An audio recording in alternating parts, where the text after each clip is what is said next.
ఈరోజు ఆ మహానటుడు ఎన్టీ రామారావు గారు స్థాపించిన తెలుగుదేశం పార్టీ 43వ ఆవిర్భావ సభ. అప్పటి తెలుగుదేశానికి ఇప్పుడు తెలుగుదేశానికి తూర్పుకి పడమరకు పాతాళానికి ఆకాశానికి ఎంత దూరమో అంత దూరం ఉంది. కొన్ని ఉదాహరణలు చెప్తాను నేను. అప్పుడు ఎన్టీ రామారావు గారు 2 రూపాయలకి బియ్యం ఇచ్చి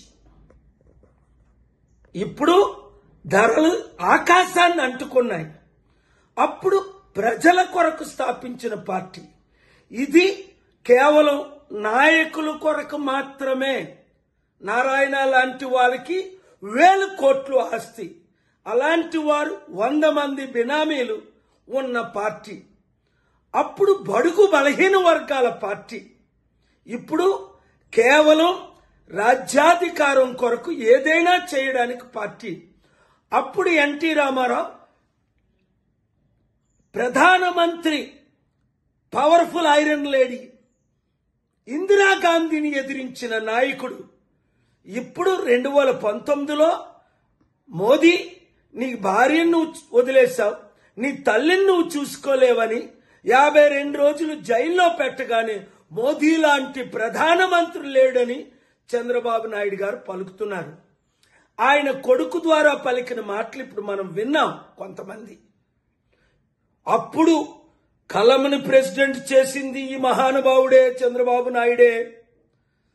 లోకేష్, మీ తండ్రి చంద్రబాబు నాయుడిని ముఖ్యమంత్రి చేయడానికి అప్పుడు ఎన్టీ రామారావు గారు ఎంత గొప్ప నాయకుడో, నేను ఎంత పాత్ర వహించానో తెలుగుదేశం నాయకులందరికీ తెలుసు. 5%తో మీరు 2014లో ఓడిపోతుంటే 18 మీటింగులు పెట్టి 5% కల్పించాను. అయినప్పటికీ 1%తో మీరు గెలిచారు. ఆ 10% ఓట్లు ఎవరేయించారు? ఏ తెలుగుదేశం నాయకుడిని అడిగినా, పెద్దిరెడ్డి గారిని అడిగినా, 100 మంది నాయకులు అడిగినా అదే చెప్తారు. అలాంటిది ఈరోజు మీరు, మీ నాన్న మోదీ కాలు పట్టుకుంటున్నాడే, ఆయన ఇందిరాగాంధీని ఎదిరించిన నాయకుడు.